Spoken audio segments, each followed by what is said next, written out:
Halo Local Pips, balik lagi sama gue Reza yang akan nemenin kalian semua di channel Plus 62 Network. Gak bosen-bosen ya, gue mengucapkan banyak terima kasih buat kalian yang udah nonton video-video kita. Sama seperti video sebelumnya, gue bakal bahas atau nge-react salah satu komunitas kreatif atau ruang kreatif yang sangat-sangat menginspirasi banget. Mau tahu siapa? Yuk, mari kita nonton videonya sampai habis ya. Dan gue kali ini ditemenin sama partner gue, Halim. Halim ini udah beberapa kali datang di episode untuk video react. Apa kabarnya, Lim? Baik, halo guys. Ketemu lagi ya bareng gue sama Ejam. Lim, kali ini kita akan bahas sebuah komunitas atau UKM yang keren banget, yang inspiratif banget. Namanya adalah Precious One. Precious One. Yes. Dari namanya sih keren ya. Ya, untuk lebih lengkapnya, sebelum kita ngobrol-ngobrol atau diskusi tentang Precious One, kita lihat videonya berikut ini. Oke, apa itu Precious One? Precious One adalah sebuah wadah yang membantu teman-teman disabilitas untuk bisa berkarya dan bekerja, dan karyanya itu bisa diterima oleh masyarakat. Gitu. Siapa aja yang terlibat? Yaitu teman-teman disabilitas yang memang mereka kita latih untuk menghasilkan karya. Jadi ada teman tuli, kemudian ada teman fisik, disabilitas fisik, terus kemudian juga ada yang intelektual.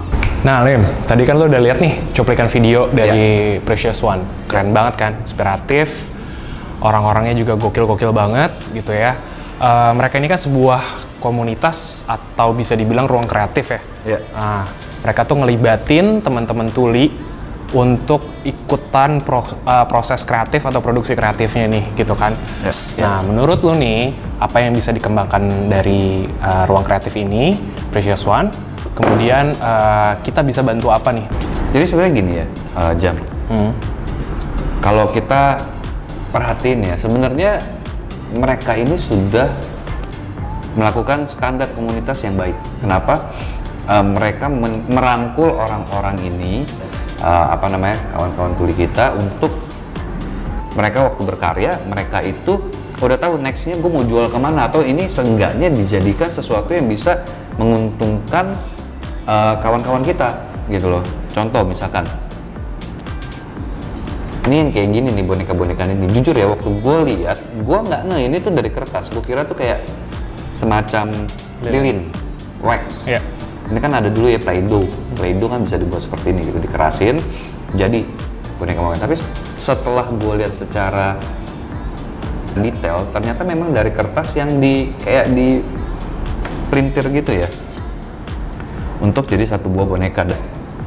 Gini ya, di kepala gue, orang-orang ini sudah melakukan hal yang benar dengan cara meluapkan kreativitas mereka dan menjadikan kreativitas mereka atau hobi mereka itu hal yang menguntungkan buat diri mereka, dan itu membantu teman-teman disabel kita untuk mensupport atau menopang diri mereka sendiri. Nah, kita dari 62 bisa ngebantu apa untuk komunitas-komunitas seperti ini? Kalau gue boleh jujur, gue sendiri sudah kayak di kepala gue gitu ya, kita punya koneksi ke brand gitu, kita punya koneksi ke komunitas lainnya. Ya, yang paling dekat kita bisa lakukan adalah kita bekerja sama.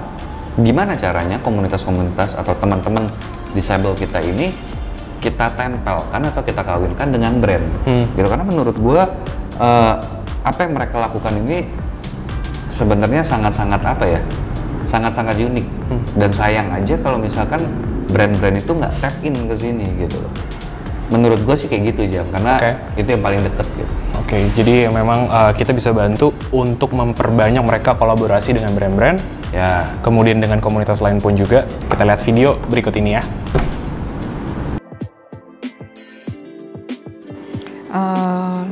Sebenarnya bisa dua-duanya ya, UMKM bisa, kemudian ruang kreatif juga bisa.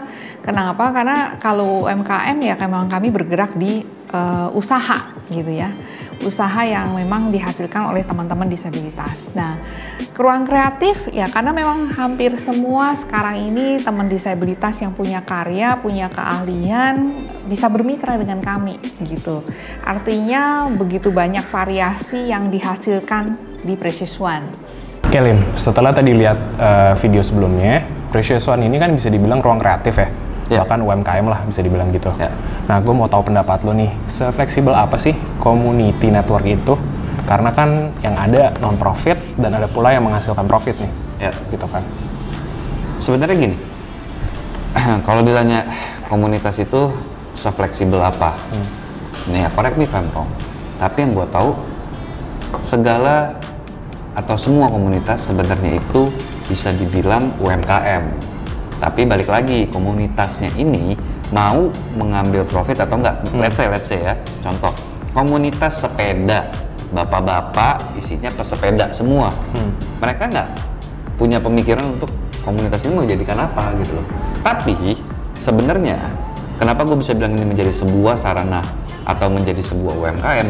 Kalau lu mau tahu, waktu bapak-bapak ini berkumpul jadi satu dan mereka mostly adalah businessman, ini gue ambil contoh ya, businessman, mereka bisa menghasilkan something di dalam sana, either way bentukannya bisnis atau opportunity bisnis, kesempatan bisnis gitu. Sama itu dalam itu dalam sisi networking. Kenapa gue bilang itu UMKM? Karena paling simpelnya, waktu kalian punya komunitas itu fungsinya buat apa? Menjaring orang-orang yang punya interest yang sama, dijadikan satu wadah tempat gitu loh, dan disalurkan dalam bentuk apapun. Nah, waktu kalian sudah menjaring orang yang punya interest yang sama, menurut gua kenapa nggak dijadikan profit? Why not? Karena kalau kepala udah sama, objektifnya sama, interestnya sama, why not untuk next stepnya adalah jadi profit. Karena profit itu bukan berarti uang ya. Yang namanya profit itu banyak banget, bahkan waktu kalian merubah karakter seseorang dan itu menjadi sebuah profit buat dia, ya itu namanya profit. Berarti perlu digarisbawahi bahwa profit di sini nggak cuma ngomongin masalah cuan atau duit gitu kan. Setuju gua. Tapi ada value-value lain itu bisa juga disebut dengan profit. Tapi balik lagi ke si kawan disable, menurut gua dia sudah menghasilkan profit yang literally profit as if materi, uang gitu loh. Bukan cuman profit gue dapat skillnya gitu, gue mendapatkan profit, oke, gue karakter building, gue bisa menerima kekurangan gue, no.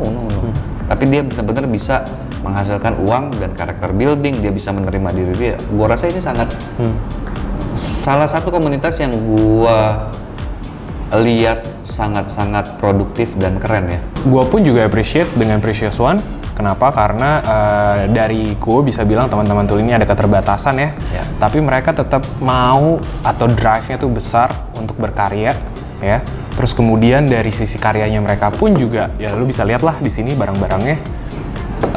Dari sini mereka juga menghasilkan karya dan bisa kolaborasi dengan berbagai brand di luar sana. Nah, untuk selanjutnya gue mau ngajakin Halim untuk ngeliat video berikut ini.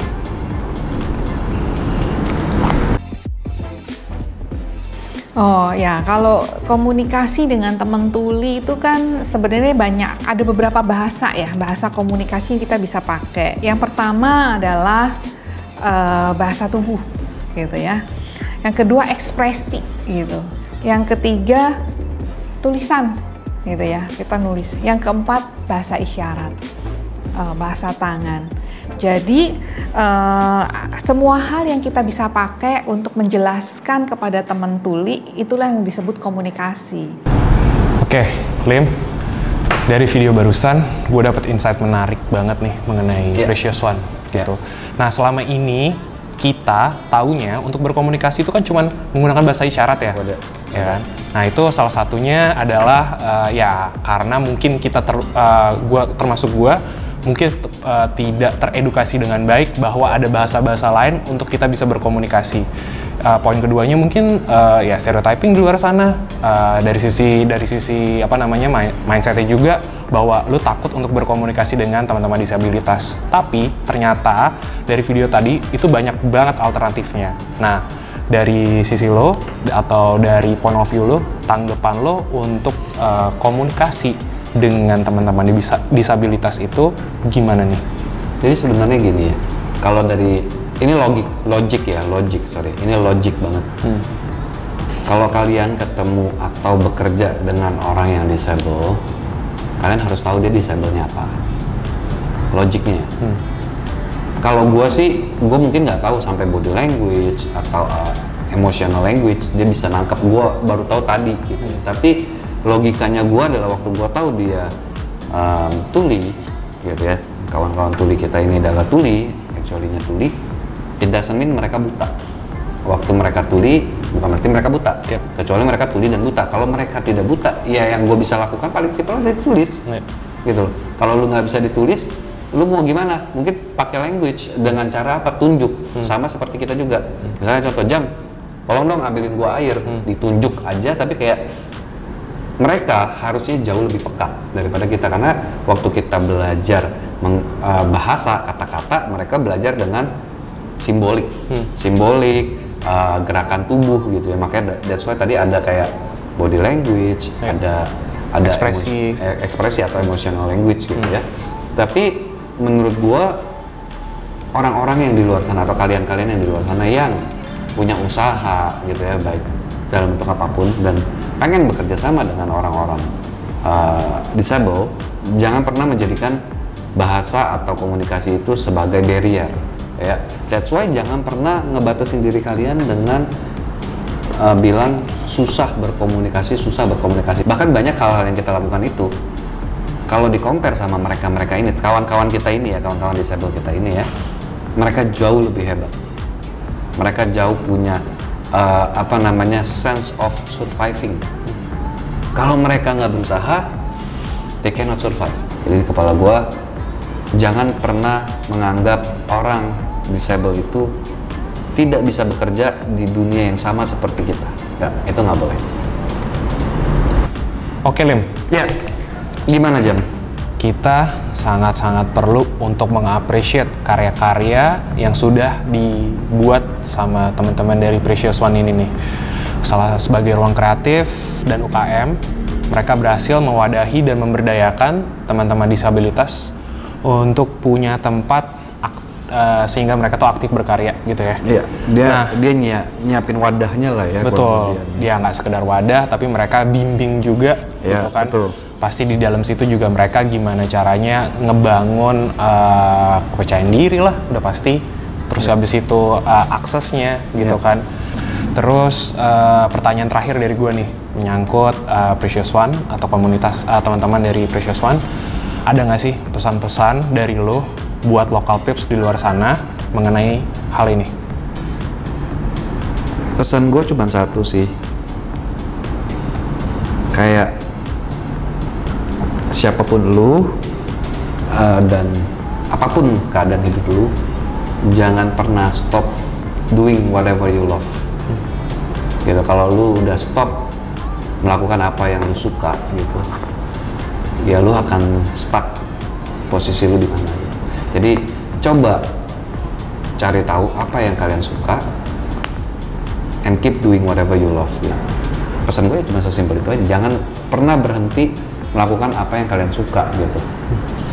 Oke, gimana local peeps? Seperti video-video sebelumnya, banyak banget ya inspirasi dan insight-insight menarik dari Halim sebagai partner gue, mulai dari community networknya, terus kita ngomongin peluang atau opportunity bisnisnya, terus dan yang pasti pesan-pesan inspiratif dari sisi empowerment-nya. Satu hal yang perlu gue mungkin ingetin di luar sana, bahwa sebagai manusia, lo punya kesempatan yang sama.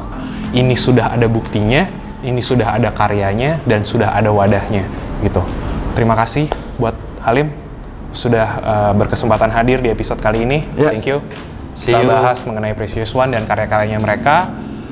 Makasih juga buat teman-teman local peeps yang udah ngeluangin waktunya untuk nonton video kita kali ini. Gue cuma mau ngingetin, kalau kalian lihat video dari Precious One di channel kita, jangan lupa juga untuk subscribe. Sekali lagi gue ingetin. Kemudian please kalau kalian ada thoughts atau pengen komen akan topik-topik tertentu, silakan tinggalin di kolom komen kita atau kunjungi Instagram kita. Oke. Terakhir, jangan lupa bunyi loncengnya ya. See you guys. Dadah.